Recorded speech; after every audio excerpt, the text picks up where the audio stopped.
Millionaire sees his cleaning lady blowing up balloons to calm his daughter. What he decides to do will shock you. Before anything else, if this video finds you well, wherever you are, let me know how it made you feel at the end.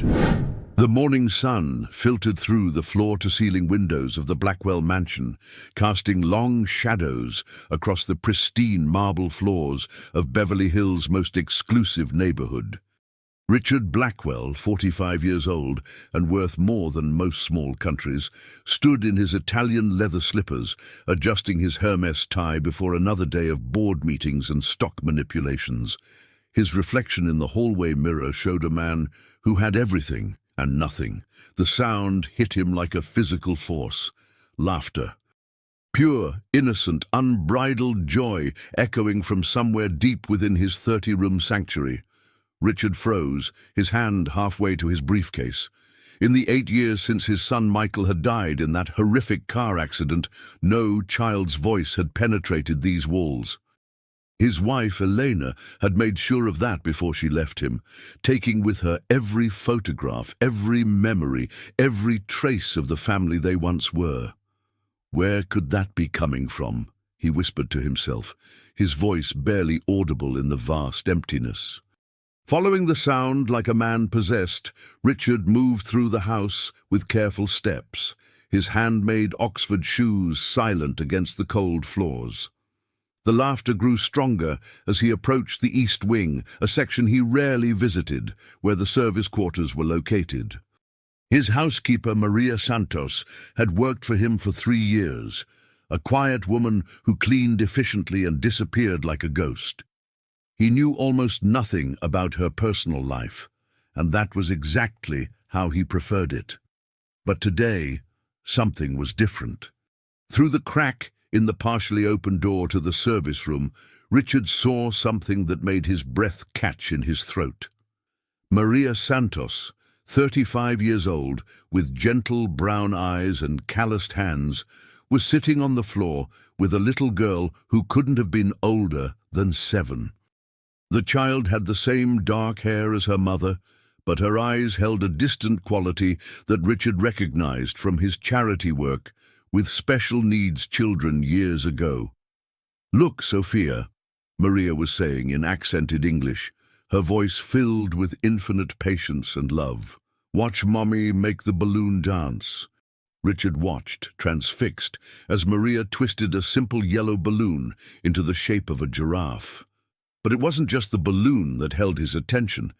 It was the way Sophia's face lit up with wonder, her small hands clapping together in delight. The little girl was stimming, rocking slightly back and forth, a behavior Richard now recognized as common in children with autism. "More, Mama! More dancing animals!" Sophia's voice was musical but different, the words carefully pronounced as if each one required special effort. Maria's face showed exhaustion that money couldn't cure. Dark circles under her eyes spoke of sleepless nights and endless worry. Her uniform was clean but worn, mended in places that spoke of financial struggles Richard couldn't begin to comprehend. Yet she smiled at her daughter with the kind of love that Richard had once known, had once given, and had lost forever. "I only have a few more balloons, mi amor," Maria said softly, reaching into a plastic bag that contained perhaps a dozen cheap party balloons. "But we can make them last, okay? 1 elephant, 1 dog, and then Mama has to work." Richard's chest tightened. He knew exactly what Maria earned. He signed the checks. It was barely enough to live on, certainly not enough to provide for a special needs child. And here she was, in his service room, using dollar store balloons to create magic for her daughter because she couldn't afford proper toys or therapy. The realization hit him like a freight train. This woman, who cleaned his toilets and dusted his furniture, was showing more love and creativity with a handful of balloons than Richard had shown anyone in years. She was making miracles out of nothing while he sat in his empty mansion, surrounded by everything and feeling nothing. Sophia suddenly looked directly at the door, her bright eyes meeting Richard's through the crack. For a moment, time stood still. The little girl didn't speak, but she tilted her head curiously, studying this stranger who was watching their private moment. "Mama," Sophia said quietly, not taking her eyes off Richard, "there's a sad man watching us." Maria spun around, her face immediately flushing with fear and embarrassment. "Mr. Blackwell, I'm so sorry, sir. I didn't know you were home. Sophia, she's my daughter. I had to bring her today because her sitter is sick, and I couldn't afford to miss work. Please don't fire me. I promise this won't happen again." Richard stood there, frozen, looking at this woman who was terrified of losing the job that barely kept her afloat, and at the little girl who had somehow seen through his expensive suits and luxury cars to the truth underneath. He was sad, profoundly, desperately sad. "How?" Richard's voice came out as a croak. He cleared his throat and tried again. "How old is she?" "7, sir. Sophia just turned 7 last month. She's special. She has autism, but she's very smart. She won't cause any trouble, I promise." Richard looked at Sophia, who was still watching him with those wise, innocent eyes. 7 years old. The same age Michael would have been when he died. The same age as the grandchildren Richard would never have. "The balloons," he said finally. "Where did you get them?" Maria's hands shook slightly as she clutched the remaining balloons. "From the dollar store, sir. Sophia gets overwhelmed sometimes, and the balloons help her calm down. The colors and the shapes, they make her happy. I'm sorry if we were too loud." Richard felt something crack inside his chest. This woman was apologizing for her child's joy. She was afraid of losing her job because she was being a mother. And he was standing there, a man with unlimited resources, watching a miracle happen with dollar store balloons. "Don't apologize," he said quietly. "Never apologize for taking care of your daughter." Sophia suddenly stood up and walked directly to Richard, holding up her yellow balloon giraffe. "His name is Sonny," she announced with the matter-of-fact tone that children use for the most important information in the world. "He's sad like you, but balloons make everything better."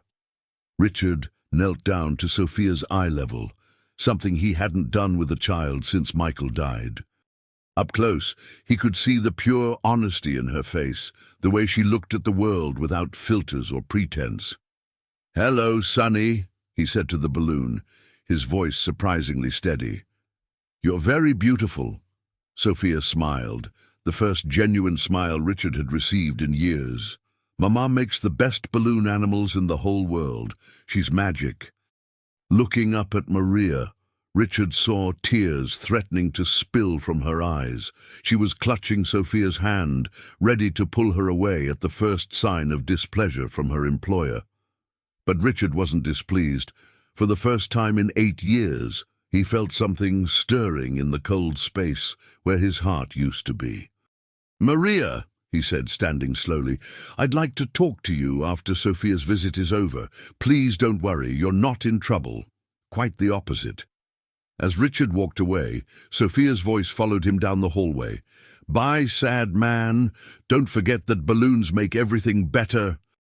Oh, that night, Richard Blackwell sat in his empty dining room, staring at the chair where his son used to sit, and for the first time in years, he didn't feel completely alone. Somewhere in his house, a little girl believed that balloons could fix sadness. Maybe it was time to find out if she was right. 3 days had passed since Richard's encounter with Sophia and her balloon animals, but he couldn't stop thinking about what he had witnessed. The image of Maria creating magic with dollar store balloons haunted his dreams and distracted him during board meetings. He found himself walking past the service room, hoping to hear Sophia's laughter again, but Maria had clearly taken his request for a conversation as a warning. She was back to her old schedule, invisible and efficient. Richard had tried to approach the subject delicately. He'd asked his assistant to research the best autism therapy centers in Los Angeles, the most effective treatments, the cost of specialized care. What he discovered made his stomach turn. Maria's annual salary wouldn't cover a single month of the therapy Sophia needed. The waiting lists for state-funded programs stretched for years, and private care was impossibly expensive for someone in Maria's position. "Sir?" His assistant Jennifer knocked on his office door. "The quarterly reports are ready for your review." "Then, Jennifer," Richard said, not looking up from his laptop screen that displayed information about autism therapy programs. "Do you know anything about Maria Santos, our housekeeper?" Jennifer looked surprised by the question. "Not much, sir.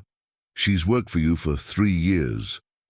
Clean background check, perfect attendance record, never asked for time off. Very professional. Is there a problem?" "No problem. What about her personal situation? Family?" "I believe she's a single mother, sir. There was something in her employment file about emergency contacts, just her daughter's school and a neighbor. No husband or other family listed. She lives in East LA, takes 2 buses to get here every day, sends part of her salary to family in El Salvador." Richard nodded slowly. Maria was supporting not just herself and Sophia, but extended family as well. The pieces of her financial puzzle were falling into place, and the picture wasn't pretty. "Thank you, Jennifer. Cancel my 3 p.m. meeting. I need to be home early today." That afternoon, Richard positioned himself in his study with the door slightly open, where he could hear if Sophia was visiting again. At exactly 2:30 p.m., he heard the familiar sound. Not laughter this time, but a different kind of vocalization. Sophia was making what Richard had learned were called vocal stims, repetitive sounds that helped autistic children self-regulate. Moving quietly to the service room, Richard saw Maria sitting on the floor with Sophia, who was clearly having a difficult day. The little girl was rocking more intensely than before, making distressed sounds, and tears were streaming down her face. "It's okay, mi amor," Maria was whispering, her own voice tight with worry. "Mama's here. We'll get through this together." But Sophia was beyond comfort. She was in what Richard now recognized as a meltdown, not a tantrum, but a neurological response to overwhelming stimuli. Maria looked exhausted and helpless, clearly at the end of her resources. "Has she eaten today?" Richard asked quietly from the doorway. Maria looked up, startled. "Mr. Blackwell, I'm so sorry. She's having a bad day. The neighbor who usually watches her had an emergency, and I couldn't find anyone else. I'll take her home right now." "Has she eaten?" Richard repeated, stepping into the room. She doesn't like new foods. I brought her usual lunch, but she wouldn't eat it today. Sometimes when she gets overwhelmed, she can't eat."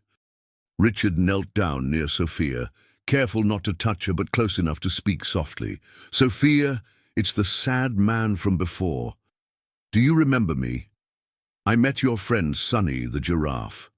Sophia's rocking slowed slightly, and she looked at him through her tears. "I was wondering," Richard continued in the same gentle tone, "if you might want to see something special. I have a room in my house where the walls change colors. Would you like to see the rainbow room?" Richard was improvising, but he remembered reading that children with autism often responded well to sensory experiences, particularly visual stimuli. His home theater had advanced lighting systems that could create any ambiance imaginable. Sophia stopped crying and looked at him with curiosity. "Rainbow room?"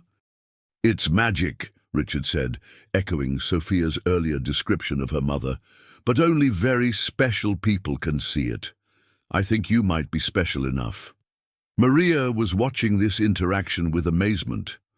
In 3 years of working for Richard Blackwell, she had never seen him show kindness to anyone, much less a child having a meltdown in his house. "Can Mama come too?" Sophia asked. "Of course. Mama makes the best balloon animals in the world. She definitely needs to see the rainbow room." Richard led them to his home theater, a room he rarely used since it reminded him too much of family movie nights with Michael. The space was designed for 12 people, with plush leather recliners and a screen larger than most public theaters. But it was the lighting system that made it special. Using his phone app, Richard dimmed the main lights and activated the ambient system. Slowly the walls began to glow with soft blues and greens, shifting and flowing like water. Sophia's eyes widened with wonder. "More colors," she whispered.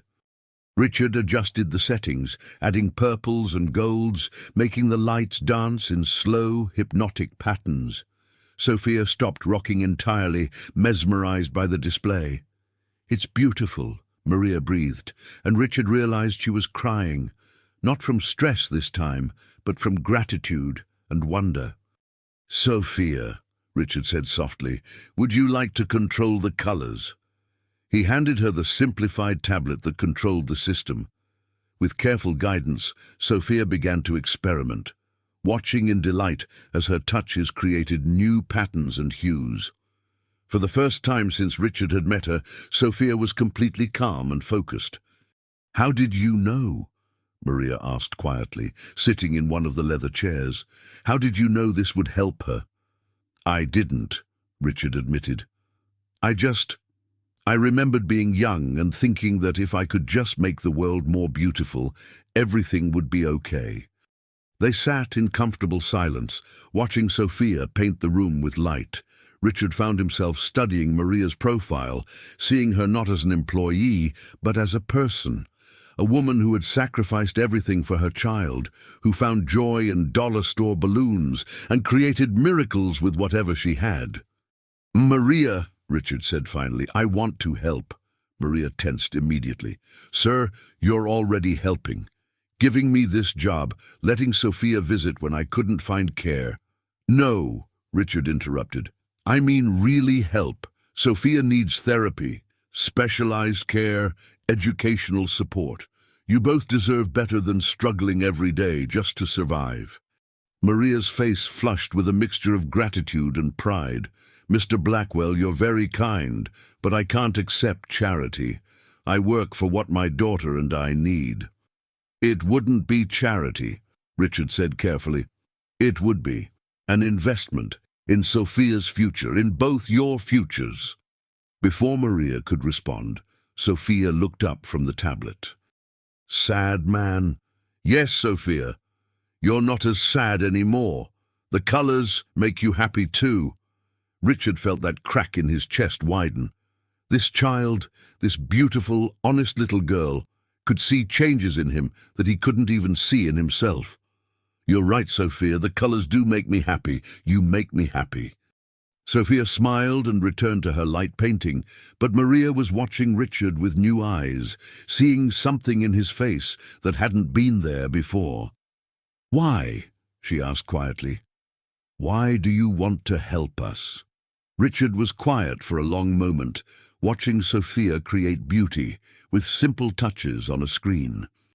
"Because," he said finally, "I forgot what it felt like to see magic happen. You and Sophia reminded me that it's still possible."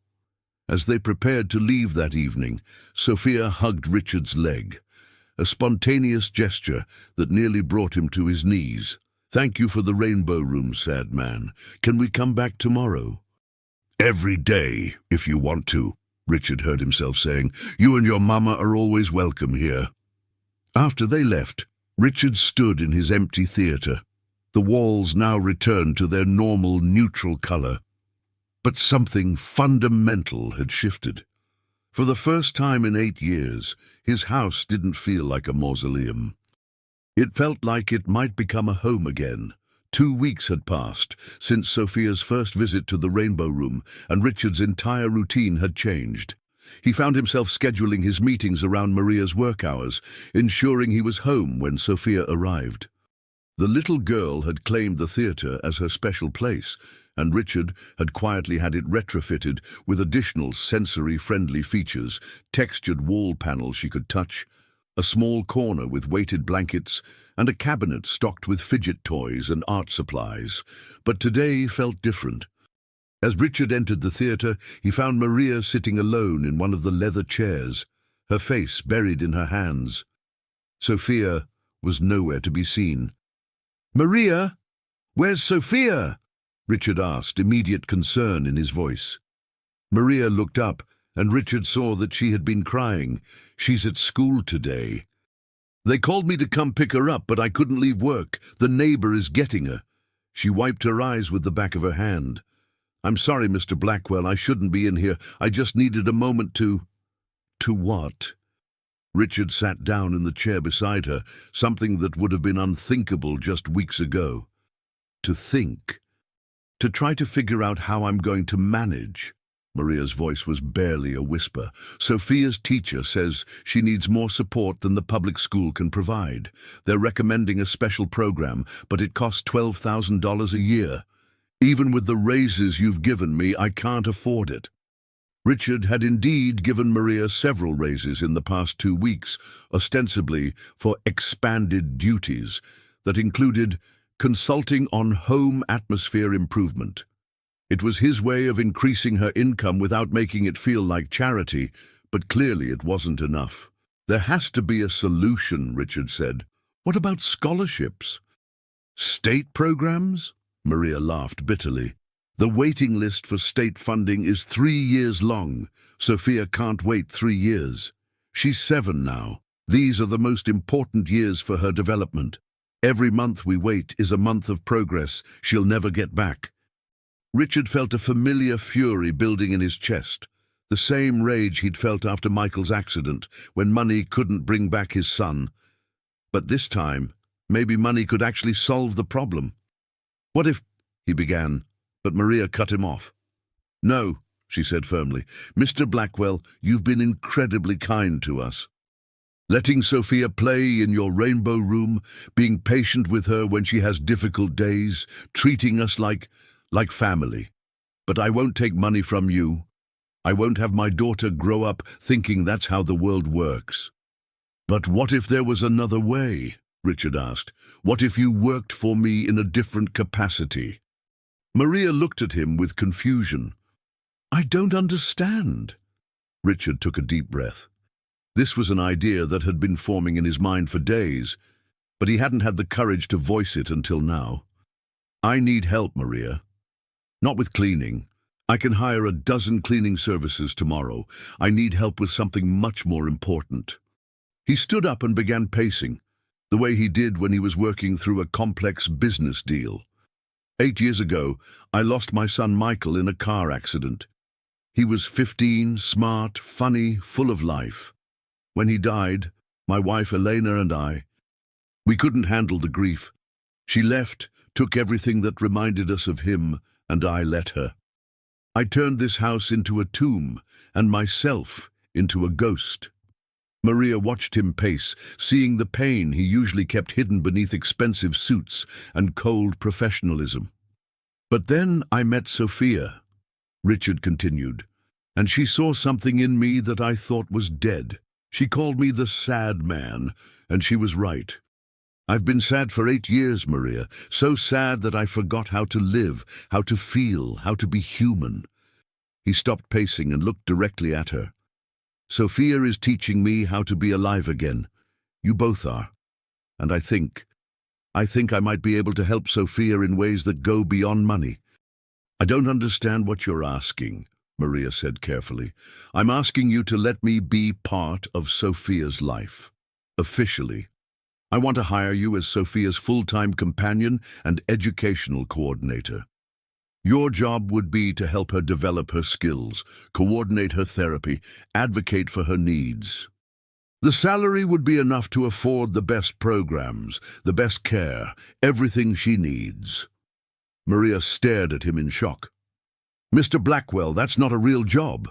That's just charity with a fancy title." "No," Richard said firmly, "it's the most important job in the world, and here's why it's real. Because I need Sophia as much as she needs me. Maybe more." He sat back down, leaning forward with the intensity he usually reserved for boardroom negotiations. "Maria, I lost my son. I lost my purpose. I lost my reason for getting up in the morning. But when Sophia looks at me and sees something worth saving, when she hugs my leg and asks if I'm still sad, when she shows me that balloons can make everything better. She's giving me something I can never repay." Maria was crying again, but these were different tears. "You really mean this? I've never meant anything more in my life. Sophia needs specialized care, and I need to remember what it feels like to make a difference in someone's life. This isn't charity, Maria. This is mutual rescue." Before Maria could respond, they heard the front door open and Sophia's voice echoing through the house. "Mama, sad man, I'm home." Sophia burst into the theater, her backpack trailing behind her, her face bright with excitement. "Guess what happened at school today?" "What happened, mi amor?" Maria asked, quickly wiping her tears. "Mrs. Peterson said I'm really good at math. She said I understand patterns better than most kids. And I told her about the rainbow room, and she said colors are part of mathematics too." Sophia climbed into Richard's lap without hesitation, a level of trust that still amazed him. "Can we make math colors today?" Richard looked at Maria over Sophia's head. In the little girl's simple request, he saw the future they could build together. Sophia could have the education she deserved, the therapy she needed, the opportunities that were currently out of reach. And he could have a purpose again, a reason to wake up each morning that went beyond stock prices and profit margins. "Sophia," Richard said carefully, "how would you feel if you got to come here every day? If the rainbow room was always yours to play in?" Sophia's eyes widened. "Every day, even weekends?" "Every day," Richard confirmed, "and your mama would be here too, helping you learn new things, making sure you have everything you need to grow up strong and smart." Sophia looked between Richard and Maria, processing this information with the seriousness she brought to everything important. "Would you still be sad sometimes?" she asked Richard. "Probably," Richard admitted. "But maybe not as much. Maybe you could teach me more about how balloons make everything better." Sophia nodded solemnly. "I can do that. Mom and I are very good teachers." Maria was watching this exchange with wonder and fear in equal measure. "Mr. Blackwell, I need time to think about this. It's a big change." "Of course," Richard said. "Take all the time you need. But Maria, Sophia's already changed my life. Now I'd like the chance to change hers." As Sophia settled in to create a new light show, Richard caught Maria's eye. In her expression, he saw the beginning of hope, the same feeling that had been growing in his own chest since the day he'd heard a child's laughter in his empty house. Outside, the California sun was setting over Beverly Hills, painting the sky in the kind of colors that Sophia loved to recreate in the rainbow room. Inside, three people who had been strangers just weeks ago were beginning to understand that they might become something none of them had dared to dream of. They might become a family. 1 month had passed since Maria accepted Richard's extraordinary offer, and the Blackwell mansion had transformed in ways that went far beyond the physical changes. Where once silence had reigned, now Sophia's laughter echoed through marble hallways. The East Wing, previously unused, had become a learning center equipped with specialized educational materials, sensory tools, and enough balloon supplies to stock a small party store. Maria had moved into the staff quarters with Sophia, though Richard had insisted they were far more than employees. Sophia's new routine included morning sessions with an occupational therapist, afternoon educational activities with Maria, and evening rainbow time with Richard. The little girl was thriving in ways that amazed everyone who worked with her, but it was the changes in Richard that were most remarkable. The man who hadn't smiled genuinely in 8 years now found himself laughing at Sophia's innocent observations about the world. He had traded some of his business meetings for art projects, some of his late nights at the office for bedtime stories in the rainbow room. "Mr. Richard," Sophia said one evening as they watched the lights dance across the theater walls, "why don't you have pictures of your family in your house?" The question caught Richard off guard. He glanced at Maria, who was curled up in a nearby chair working on Sophia's lesson plans for the next day. Over the past month, the three of them had developed an easy intimacy that felt surprisingly natural, but there were still topics that remained off-limits. "I used to have pictures," Richard said carefully, "but they made me too sad, so I put them away." Sophia considered this with the serious expression she wore when processing important information. "Mama says pictures help us remember happy times, even when we're sad about missing people." "Your mama is very wise," Richard said, avoiding eye contact with Maria, "but sometimes memories can hurt too much." "Where are the pictures now?" Sophia persisted with the relentless curiosity of a 7-year-old. "In boxes, in storage," Richard admitted, "along with other things that belonged to my family." Sophia was quiet for a moment, then brightened. "Maybe someday when you're not as sad, you could show me. I like seeing pictures of families."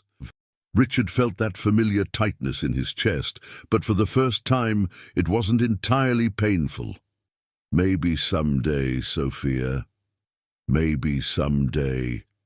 Later that evening, after Sophia had fallen asleep in her new bedroom, painted sunshine yellow with glow-in-the-dark stars on the ceiling, Richard found himself standing in front of the locked door to Michael's room.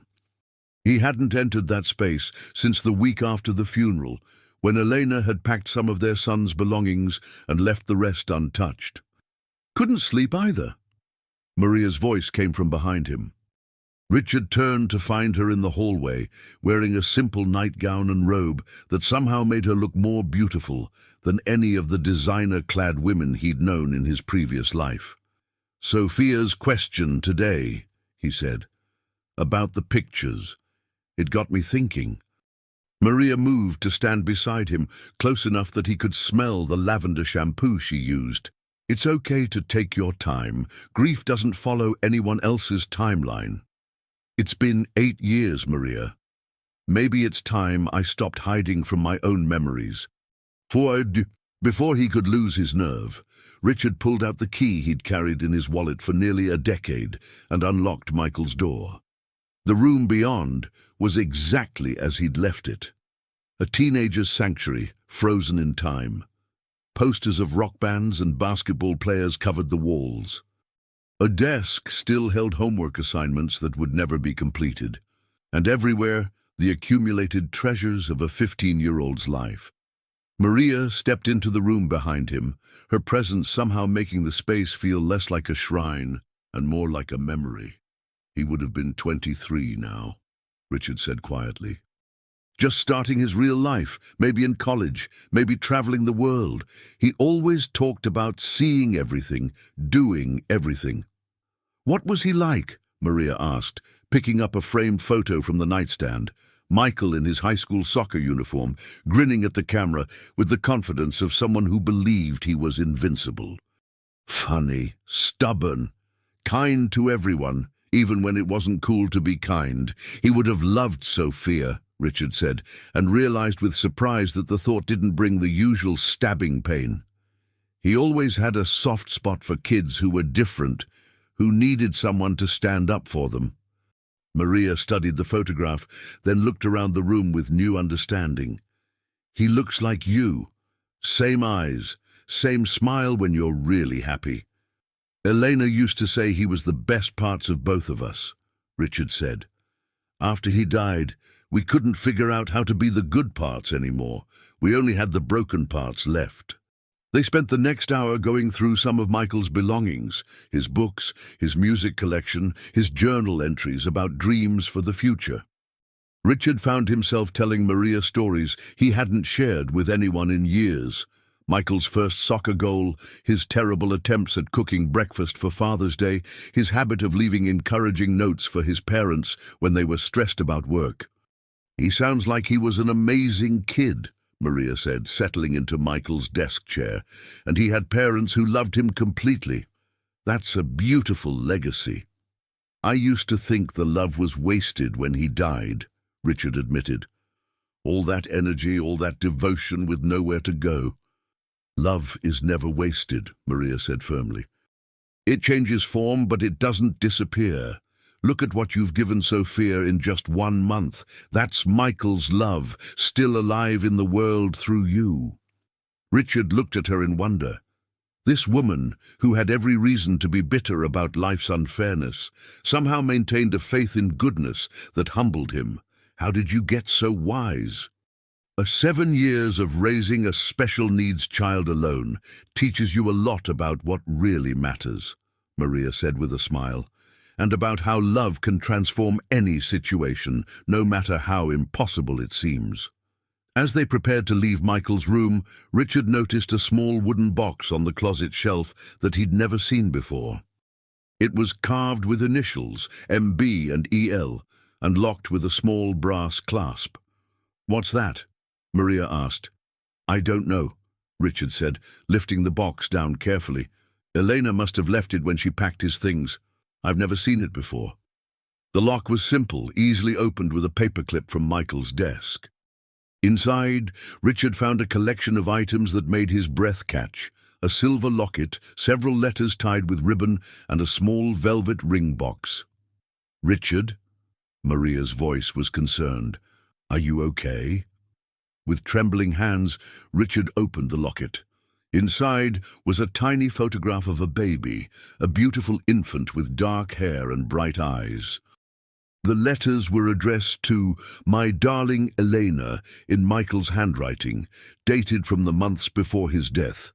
But it was the ring box that made Richard's world tilt on its axis. Inside was a delicate silver ring, clearly meant for a young woman, and underneath it, a piece of paper with an address in East LA and a phone number. Below that, in Michael's familiar handwriting, were the words, "For my beautiful Elena Luz Santos and our precious daughter Sophia, I love you both forever. Michael." Richard sank into Michael's desk chair, the box falling from nerveless fingers. Maria quickly gathered the scattered contents, her face growing pale as she read the letter. "Richard," she whispered, "what does this mean?"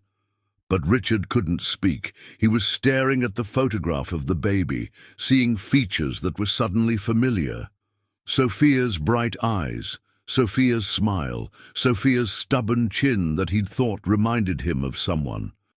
"Maria," he said finally, his voice barely audible, "what was Sophia's father's name?" Maria's face went white. I never told you his full name. His name was Miguel Blackwell, but everyone called him Michael." The room spun around Richard as 8 years of grief and guilt crashed into a moment of impossible revelation.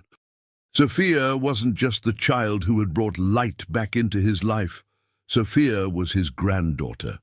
The silence in Michael's room stretched between them like a chasm. Richard stared at Maria, who had gone pale as marble, while the evidence of their connection lay scattered on the floor between them.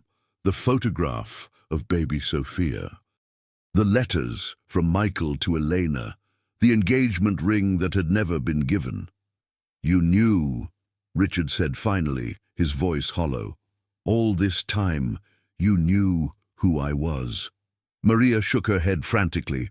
"No, I swear to you, I didn't know. Miguel never told me his father's last name was Blackwell. He just said his family was wealthy, that they lived in Beverly Hills, that his father wouldn't approve of me because I was just a poor girl from East LA. Richard picked up one of the letters, his hands shaking as he recognized his son's handwriting. The date was 3 months before the car accident.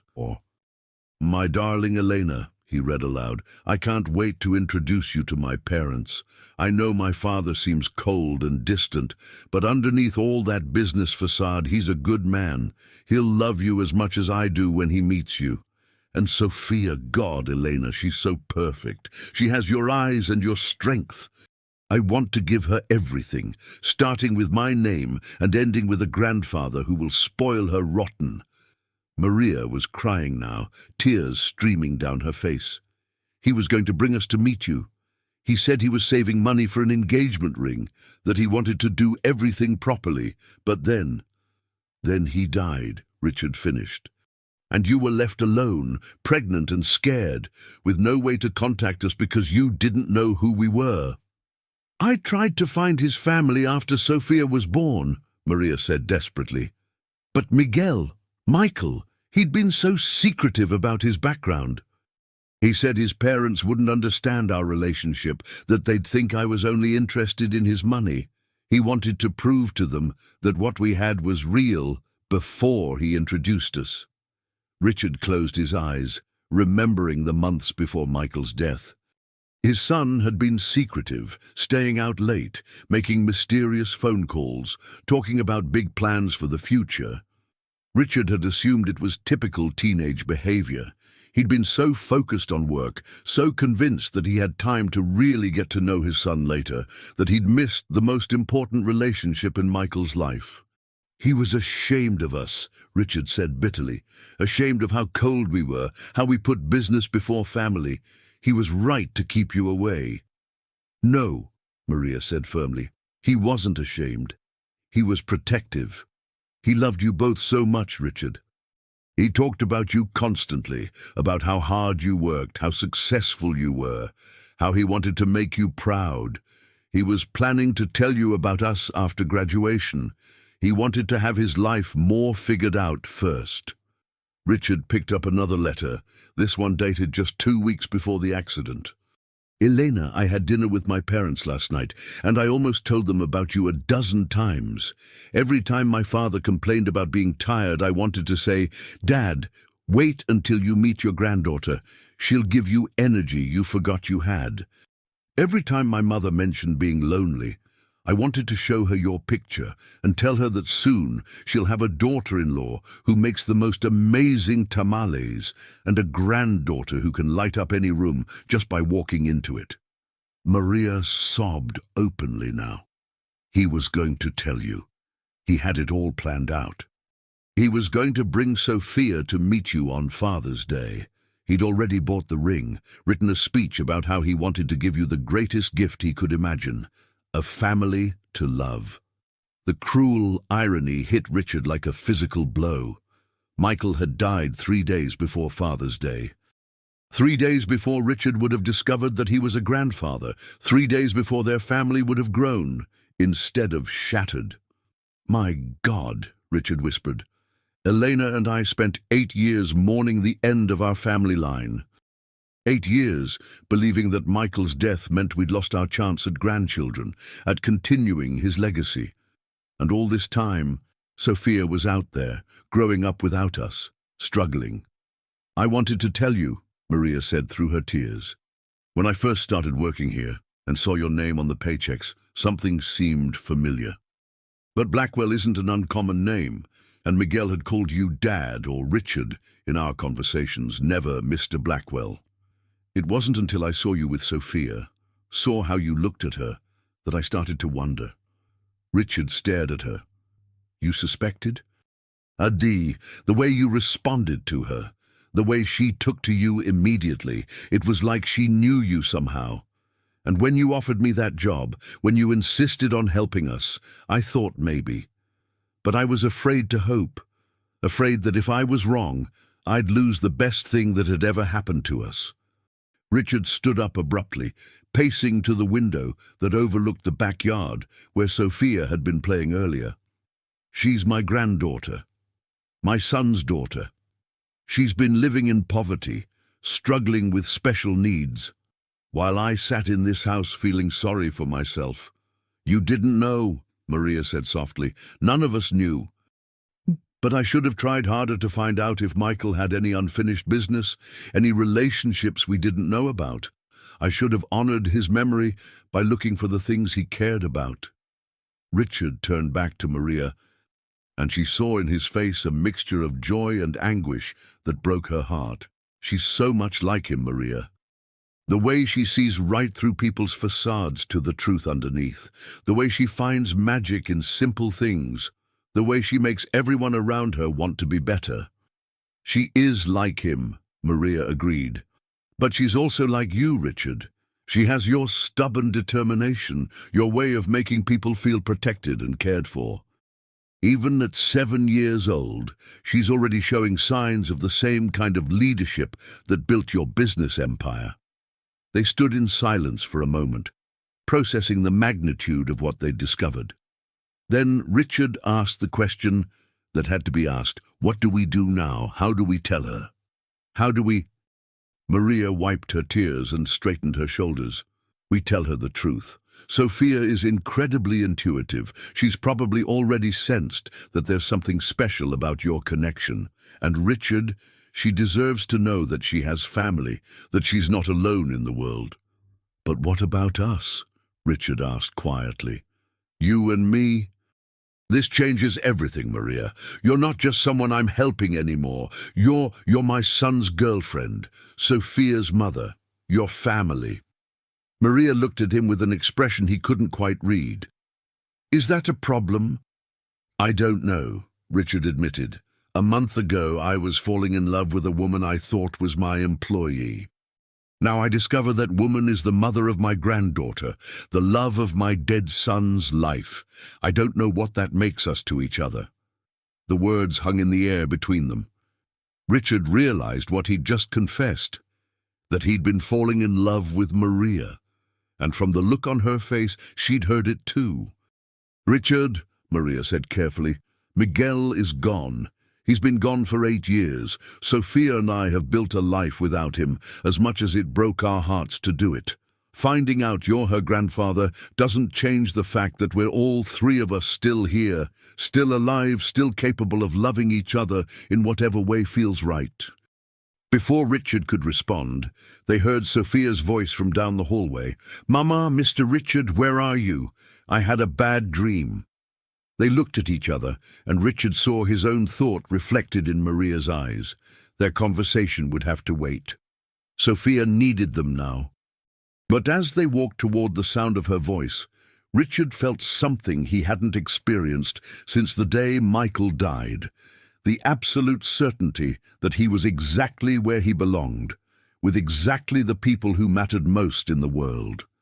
Tomorrow they would find the words to tell Sophia that the sad man who made rainbow rooms for her was actually her grandfather. Tonight they were simply a family responding to a child's call for comfort. And maybe, Richard thought, that was enough to build the rest of their lives on. The next morning, Richard found Sophia in the breakfast nook, carefully arranging her cereal into patterns while Maria prepared fresh orange juice.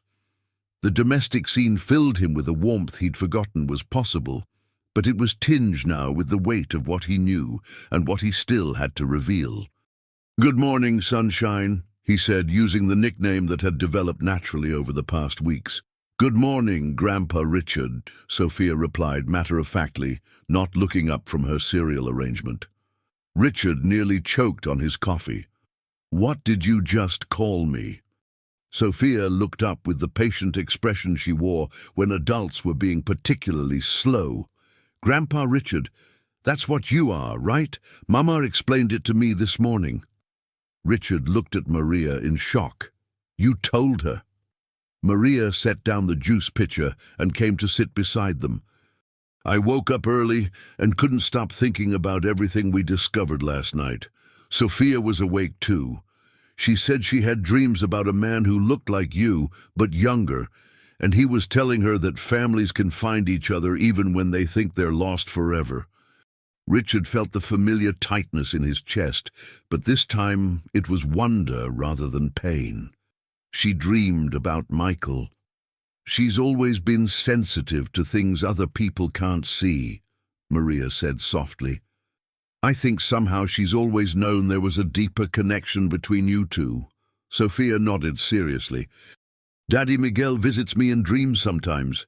He has your eyes, Grandpa Richard, and he makes the same funny face you do when you're thinking really hard about something." Richard knelt down beside Sophia's chair, his voice thick with emotion. "You know about your daddy? Mama showed me pictures and told me stories about him. She said he loved me very much but had to go to heaven before I was born. But last night he told me in my dream that he sent me the best grandpa in the whole world to take care of me and Mama." Richard looked at this extraordinary little girl, his granddaughter, and felt his heart break open in the most beautiful way possible. "Sophia, there's something very important I need to tell you, something I just found out myself." "That you're my daddy's daddy?" Sophia asked. "I already know that. Mama explained about how families work and how sometimes people find each other in magical ways. Are you okay with that?" Richard asked. "Are you happy that I'm your grandfather?" Sophia considered this question with her characteristic seriousness. "Well," she said finally, "I already loved you when you were just Mr. Richard who made rainbow rooms and wasn't sad anymore. Now that you're Grandpa Richard, I love you even more. And that means you have to love me back forever and ever, because that's what grandpas do." Richard felt tears streaming down his face. "Oh, Sophia, I already love you forever and ever. From the very first day I heard you laugh in this house, you've been the most important person in my world." Sophia climbed out of her chair and wrapped her arms around Richard's neck. "Don't cry, Grandpa Richard. Happy tears are okay, but don't be sad about not knowing me before. Daddy Miguel says everything happens when it's supposed to happen." Over Sophia's head, Richard met Maria's eyes. In her expression, he saw the same mixture of joy, relief, and wonder that he felt. They had all found each other against impossible odds. A grandfather who thought he'd lost his chance at family. A mother who'd raised her daughter alone, never knowing her child had living relatives who would have moved heaven and earth to help them. And a little girl who somehow understood that love could transcend time, death, and the mistakes adults made. "Sophia," Richard said, pulling back to look at her face, "how would you feel about doing something very special today? Something to honor your daddy's memory and celebrate our family?" "What kind of special thing?" "I want to show you all the pictures of your daddy that I put away, because they made me too sad. I want to tell you stories about what he was like when he was little, about how much he would have loved you. And then I want us to plant a tree in the garden, a place where we can remember him and talk to him whenever we want to." Sophia's face lit up with excitement. "Can we make balloon animals for him too? And can Mama help us plant the tree?" "Of course," Richard said, looking at Maria. "We're a family now. We do everything together." The day that followed was unlike anything Richard had experienced since Michael's death. Instead of the painful memorial he'd expected, sharing his son's memory with Sophia became a celebration of life, love, and the mysterious ways that families find each other. Sophia delighted in the photo albums, pointing out similarities between herself and her father, asking endless questions about his childhood. She insisted on trying to replicate some of Michael's more adventurous playground stunts, much to Richard and Maria's combined terror and amusement.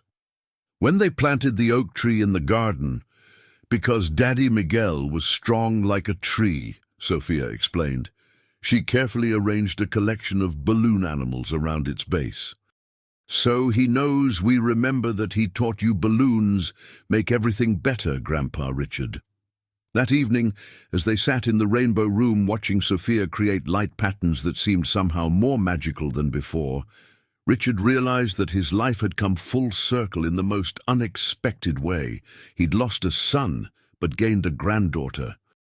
He'd mourned the end of his family line, only to discover it had continued in the most beautiful way possible. "Maria," he said quietly, while Sophia was absorbed in her light show, "I need to ask you something important." "What is it?" "I know this is complicated. I know we're still figuring out what we are to each other. But I want you to know that regardless of how our relationship develops, you and Sophia always have a home here. Always. This is your family now, and families take care of each other." Maria reached over and took his hand.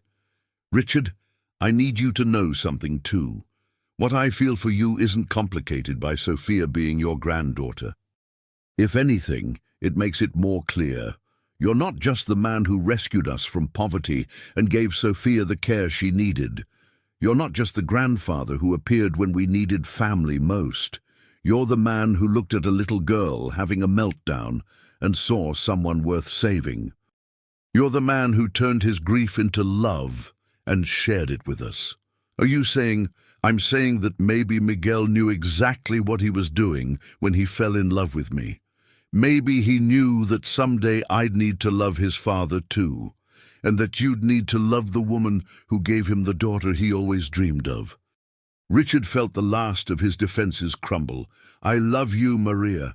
I love you both more than I thought it was possible to love anyone ever again. And we love you, Maria said simply, all of us.